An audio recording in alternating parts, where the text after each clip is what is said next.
Friends, welcome to my channel. तो आज हम लोग पढ़ने वाले हैं क्लास 9th का, ये आप लोग का बायो का चैप्टर है जिसका नाम है उत्तक यानी टिश्यू। तो इसमें हम लोग पहले पढ़ेंगे एनिमल टिश्यू, उसके बाद प्लांट टिश्यू और यहाँ से क्वेश्चन आपके पूछे ही जाते हैं। तो चलिए हम लोग अपनी वीडियो को स्टार्ट करते हैं। ये फ्लो चार्ट चाहे तो अपने जो जहाँ से स्टार्ट कर रहे हैं नोट्स बनाना वहाँ पे जरूर लिखिएगा। तो चलिए हम लोग स्टार्ट करते हैं। आखिर उत्तक होता क्या है, उत्तक हम किसे कहते हैं? तो अगर आपने सेल चैप्टर पढ़ लिए हैं तो आपको ये बहुत समझ में आ चुका होगा कि उत्तक होता क्या है, लेकिन चलिए हम लोग बिल्कुल बेसिक से पढ़ने वाले हैं। तो देखिए उत्तक क्या होता है। जैसे कि सेल, हमारी शरीर किससे मिलके बनी है? सेल से मिलके बनी यानी कोशिका से मिलके बना हुआ है। तो कोशिका एक होती है, यानी यहाँ पे एक है तो इसको हम सेल कहते हैं। जब कई सारी कोशिकाएं इस तरह से कई सारा ग्रुप बन जाता है तो इसे ही हम टिश्यू कहते हैं। जब टिश्यूओं का ग्रुप बनेगा तो वहां पे आप लोग का आर्गन बनेगा। जब आर्गन का ग्रुप बनता है तो एक बॉडी बन के तैयार हो जाती है। जैसे कि एग्जाम्पल से समझाया जाता है कि एक ईंट है तो वो आप लोग का सेल है। जब एक दीवार खड़ी हो गई तो वो 4 दीवार खड़ी हो गई, उसके बाद एक रूम बन गया, फिर एक घर बन गया। इसी तरह एक ईंटा सेल हो गया, फिर ईंटे के ग्रुप को हम टिश्यू कर देंगे, फिर 4 दीवार को हम आर्गन यानी आर्गन कह देंगे, और फिर जब कई सारे रूम मिल जाएंगे एक में तो आर्गन सिस्टम बन जाता है। उसी तरह हमारे बॉडी का निर्माण हो चुका है। तो पहले चैप्टर में हम लोगों ने जो सेल के बारे में था कंप्लीट पढ़ लिए हैं। अब हम लोग को पढ़ना है टिश्यू के बारे में। टिश्यू क्या होते हैं, टिश्यू को हमारे शरीर में क्या आवश्यकता है, तो इन सबको हम लोग देखने वाले हैं। तो चलिए हम लोग स्टार्ट करते हैं अपनी वीडियो को। तो आप लोग लास्ट तक जरूर बने रहिएगा।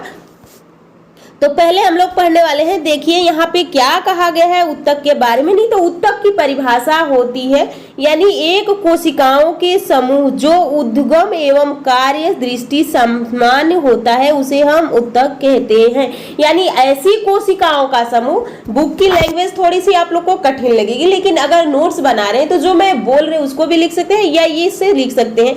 तो एक प्रकार की कोशिकाओं के समूह को जिसकी उत्पत्ति और कार्य समान हो उसे ही हम टिश्यू यानी उत्तक कहते हैं। यानी उत्तक के यानी जैसे हम कोशिका के अध्ययन को क्या कहते हैं? साइटोलॉजी। उसी तरह टिश्यू के अध्ययन यानी उत्तक के अध्ययन को हम लोग कहते हैं हिस्टोलॉजी। यहाँ पे देखिए एक कोशिकीय जीवों में सामान्यतः एक ही कोशिका के अंदर सभी महत्वपूर्ण क्रियाएं संपन्न हो जाती है। जैसे अमीबा है तो अमीबा को एक कोशिकीय है, उसको पाचन, श्वसन, उत्सर्जन या कोई भी कार्य करना हो तो एक कोशिका से कर लेगा। लेकिन अगर हम लोग हैं, जैसे हम लोग बहुकोश के हैं, तो हम लोग का पाचन अलग है, उत्सर्जन अलग है, रिस्पिरेशन अलग है, परिसंचरण तंत्र अलग है। तो ये सारे अंग जो आर्गन्स है अलग अलग है। वो तो वही कहा गया है जैसे पाचन, श्वसन, उत्सर्जन क्रियाएं होती है। बहुकोशिकीय जीवों में सभी महत्वपूर्ण कोशिकाएं विभिन्न समूह द्वारा की जाती है। कोशिकाओं का विशेष समूह जो संरचनात्मक, क्रियात्मक उत्पत्ति में समान होते हैं उत्तक कहलाते हैं। यानी कोशिकाओं का ऐसा समूह जो संरचना और कार्य में समान हो यानी उसकी उत्पत्ति समान हुई हो तो उसे हम कहते हैं उत्तक। यहाँ पे आप देखिए ये फ्लोर चार्ट है जो कि आपको याद होना चाहिए। तो देखिए यहाँ पे हम लोग पहले पढ़ने वाले हैं प्लांट यानी प्लांट टिश्यू। इसको आप बोल सकते हैं प्लांट टिश्यू। तो प्लांट टिश्यू को 2 भागों में बांटा गया है। एक है विभाज्य उत्तक और एक है अस्थायी उत्तक यानी मेरिस्टेमेटिक टिश्यू और परमानेंट टिश्यू। उसके बाद आप देख सकते हैं जो आप लोग का विभाज्य उत्तक है, विभाज्य उत्तक का मतलब कि उन कोशिकाओं में विभाजन हो रहा है, और यहाँ पे परमानेंट टिश्यू का मतलब कि इस कोशिका में विभाजन होना बंद हो चुका है।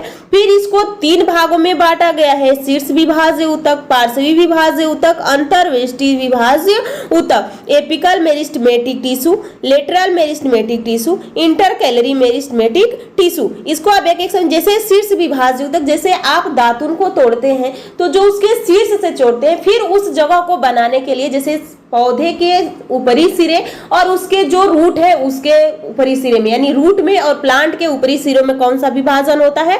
शीर्ष विभाज्य उत्तक होता है।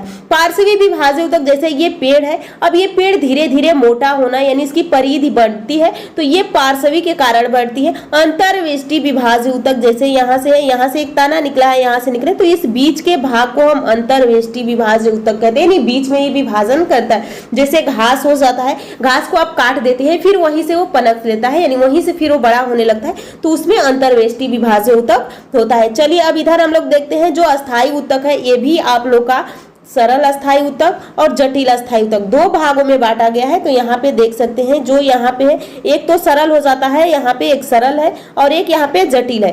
तो सरल में आपका आ जाता है पेरेनकाइमा, कोलेनकाइमा, स्क्लेरेनकाइमा, मृदु ऊतक, स्थूलकुड़ ऊतक, दृढ़ ऊतक। आगे देखिए इसमें जटिल में, देखिए जटिल में जाइलम और फ्लोएम होगा। तो अक्सर आपको पता जाइलम और फ्लोएम के बारे में होगा, जब इस चैप्टर को आप पढ़ लेंगे तब आपको पता चल जाएगा कि नहीं पेरेनकाइमा, कोलेनकाइमा, स्क्लेरेनकाइमा भी कोई चीज होती है। फिर यहाँ पे जो जाइलम है आपका, फ्लोएम है और जाइलम ही, ये चार कोशिकाओं से मिलके बना हुआ है। तो जाइलम में आप लोग की वाहिनिकाएं हो जाती है, वाहिनियां हो जाती हैं, उसके बाद जाइलम पेरेनकाइमा हो जाता है, जाइलम फाइबर हो जाता है। यहाँ पे फ्लोएम है, इसमें चालनी नलिकाएं होती है, सहचर कोशिकाएं हो जाती हैं, फ्लोएम पेरेनकाइमा हो जाता है और फ्लोएम फाइबर हो जाता है। इसी में हम लोग आगे देखेंगे कौन सी कोशिका जीवित है, कौन सी कोशिका मृत है। आगे देखिए, चलिए अब हम लोग एक एक पढ़ना स्टार्ट करते हैं।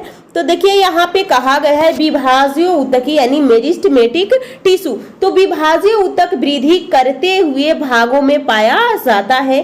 तने, जड़ों के शीर्ष और कैम्बियन स्थिति के आधार पर विभाज्य ऊतक 3 प्रकार से विभाजित किया गया है। तो यहाँ पे पूछ सकता है कि किसके आधार पे इसको विभाजन किया गया है। तो यहाँ पे कैम्बियन विभाज्य ऊतक के आधार पर इसका विभाजन किया गया है। शीर्ष विभाज्य ऊतक, पार्श्वी विभाज्य ऊतक और अंतर्वेष्टि विभाज्य ऊतक। तो यहाँ पे देखिए शीर्षस्थ विभेदन तने व जड़ के शीर्ष पर स्थित होता है और पादपों की लंबाई में वृद्धि करता है। पार्श्वी विभाज्य ऊतक या कैम्बियन तने व जड़ के परिधि में स्थित होता है, जो उनकी मोटाई में वृद्धि करता है। जैसे ये एक पेड़ है, इसके शीर्ष पे शीर्ष विभाज्य ऊतक, इसको मोटा कर रहा है पार्श्वी विभाज्य ऊतक। और अंतर्वेष्टि विभाज्य ऊतक पत्तियों के आधार की टहनियों के पर्व यानी इंटरनोड के दोनों ओर स्थित होता है। जैसे इस तरह से एक पत्ती निकली है, फिर यहाँ से एक पत्ती निकली, तो इसको हम इंटरनोड बोलते हैं, वहीं पे इसका विभाजन करते हैं। इन भागों की वृद्धि करता है। अगला देखिए, इसकी विशेषताएं भी है। तो सेलुलोज की बनी कोशिका भित्ति होती है। यहाँ पे कोशिका टाइपिंग मिस्टेक हो गया है, इसे वो कोशिका भित्ति बनती है, यानी इसके कोशिका भित्ति बननी है। तो प्लांट में किसकी कोशिका भित्ति पाई जाती है? सेलुलोज की। कोशिका के बीच स्थान अनुपस्थित सटकर जुड़ी कोशिकाएं होती हैं। कोशिकाएं गोल हो सकती है, अंडाकार हो सकती है, आयताकार हो सकती है, यानी गोल हो सकता है, अंडाकार हो सकता है, आयत के आकार का हो सकता है। कोशिकाएं द्रव्य सघन गाढ़ा काफी मात्रा में होता है। नाभिक एक या बड़ा हो सकता है। संचित भोजन अनुपस्थित होता है और इसमें रिक्तिकाएं जो वैक्यूल्स होता है वो भी अनुपस्थित होता है। यहाँ पे देखिए इसका कार्य क्या होता है। तो यहाँ पे आप देख सकते हैं, यहाँ पे प्लांट आपको दिखाया गया है। तो लगातार विभाजन होकर नई कोशिकाएं पैदा करता है और पादपों की लंबाई चौड़ाई में वृद्धि करता है। तो देखिए ये एपिकल यानी शीर्ष विभाज्य ऊतक यहाँ पे हो रहा है। ये जो बीच में पाया जाता है, यहीं से तना निकलता है। देखिए यहाँ से, यहीं से तना निकलता है। इसे ही इंटरकैलरी मेरिस्टेमेटिक टिश्यू कहते हैं। यहाँ पे जो इसका परिधि को बढ़ा रहा है, इसको लेटरल मेरिस्टेमेटिक यानी पार्श्वी विभाज्य ऊतक कहते हैं। तो चलिए ये आप लोग का ये था। अब हम लोग को पढ़ना है अस्थायी ऊतक, परमानेंट टिश्यू। तो नेक्स्ट वीडियो में हम लोग पढ़ेंगे परमानेंट टिश्यू के बारे में। तो आप लोग कमेंट करके जरूर बताइएगा कि आप लोग को क्लास